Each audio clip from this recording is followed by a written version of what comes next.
Good morning, good afternoon, good evening across this great wide world of ours. Um, I haven't uh, done a video concerning apathy. And the last couple of days, or the last 3 or 4 days, it's, and I take mass transit, and it's a good way for me to observe people because with a psychology degree, PhD, it's a good way for me to observe people in their life and to see how people are doing in their life post COVID. We're getting into 2024. Soon, COVID's going to be actually a less thing and more of an uh, issue of just another form of flu variant or whatever. But my goal today is to talk about apathy. And really, apathy, if you define apathy, it's a lack of passion or enthusiasm in one's life. And the issue that that I see, and like I said, I take this on mass transit, is that I see a lot of people lack this apathy or have apathy because they lack the passion in life or have this goal or passion in life on what they want to do. And I also see that with people in general now too as well, is that they either are lost souls or they just have given up. Namely, a lot of this apathy, I experience that because I've done a lot of work with Native American reservations. But the issue that comes to me concerning this is, that we need to get refocused on people's passion in life or what they really draw or what they want to do in life and move forward with that because I really honestly think this is post COVID, this is election year. People need to be able to have this passion or understanding of what they want to do. And a lot of people see that in myself is where I have this passion or this drive to do things. And once I have that drive or that passion, then what the goal is you have to have that goal in mind and move forward. And I don't know, it was like I told somebody the other day. It's all from the movie Apollo and Apollo 13 that when Gene Kranz says failure is not an option.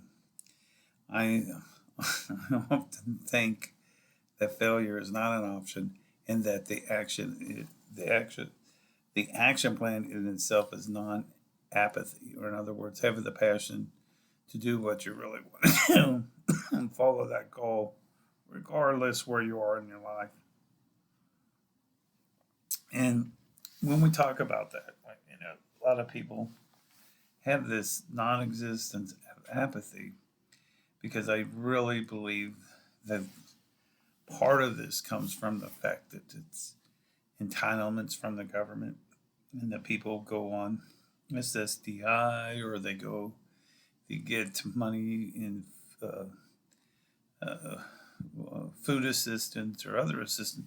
And granted, I think that people need it, but I think what happens is the government they become dependent upon the government to do this, and it always scares me in the fact that when we become dependent upon the government, well, I often think the government will let us down because I believe the government is broke, which it is. It's $1 trillion in debt.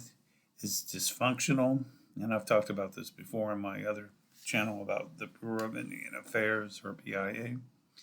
And necessarily, if something were to happen, it would take a while for the government to react. because it's not in a proactive move, it's more of a reactive move. And I've worked in organizations before where they're not in a um, proactive but a reactive mode. And I thought about this too because I have in the past worked with organizations that I felt that they're reactive and not necessarily proactive. And then you got to look at that bigger picture. It's like, is this really what I see, or am I going to accept this? And then when I say I'm going to accept this, that becomes that equation of equal apathy. In other words, uh, I'm just going to accept things as they are. And I really think when you go down that rabbit hole with saying I'm going to accept this, you're basically doing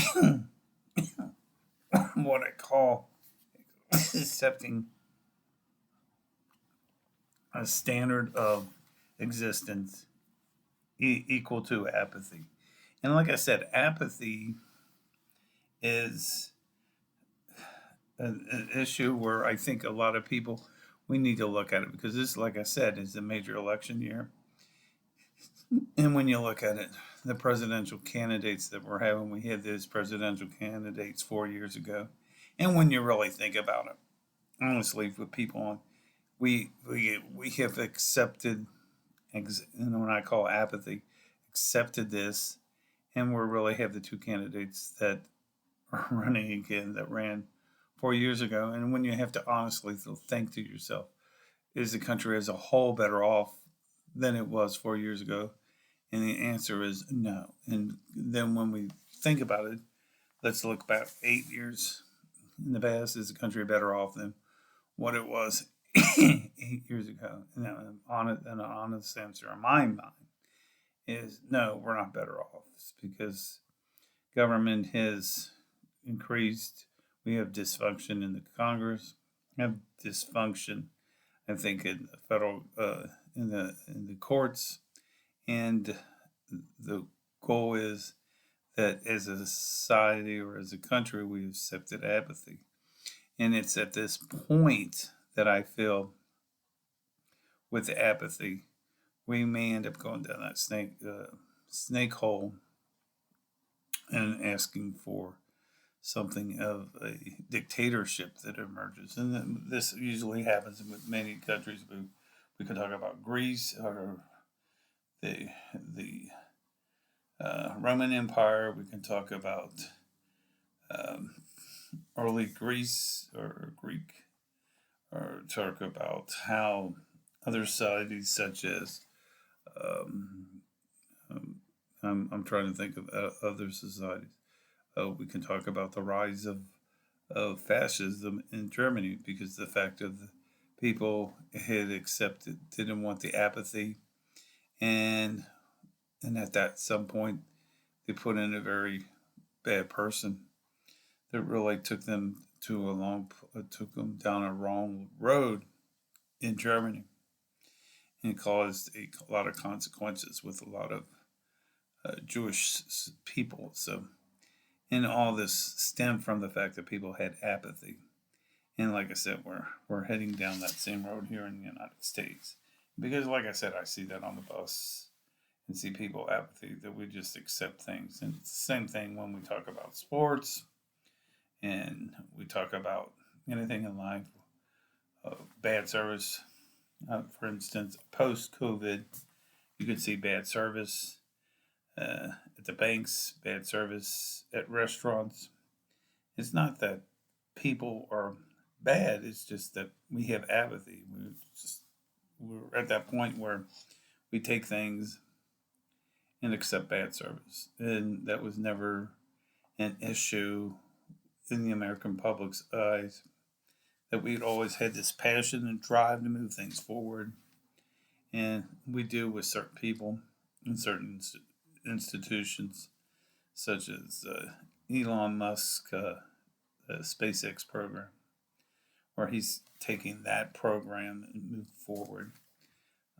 Necessarily, I could say that with Tesla with the electric cars, but I have issues with the electric cars because I think the infrastructure is not there, and I don't think the battery system is efficient enough to carry the program forward. I mean, we'll move forward on it, but we still have a long way to go on that. But but we still have the passion with the Teslas and that. But some people just want to accept things the way you are, and there again, like I said, back to what I said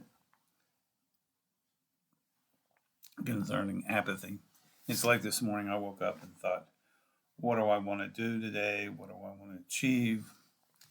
And where do I want to see things move forward today? So, and it's those things that move things forward. And then like I said, and then I do start talking about the Stoics, uh, people like Marcus Aurelius, about being grateful. And I think that's where we need to be as well, is be more grateful for things. And I think that would be a step forward in this decrease form of apathy that we need to form instead of accepting things that, as apathy right now. So anyway, these are some food for thoughts, and please like and subscribe to my channel. Have any comments, feel free to reach out to me at bthomasmillerpsych@gmail.com. I look forward to talking to you later this week. Sorry about the drinking, but my throat's real dry. And that's up and down spring weather, flowering weather. And instead of being apathy, I view it in a positive aspect and make the best of it and move forward by doing my videos. Anyway, talk to you real soon, folks, and have a great day. Bye.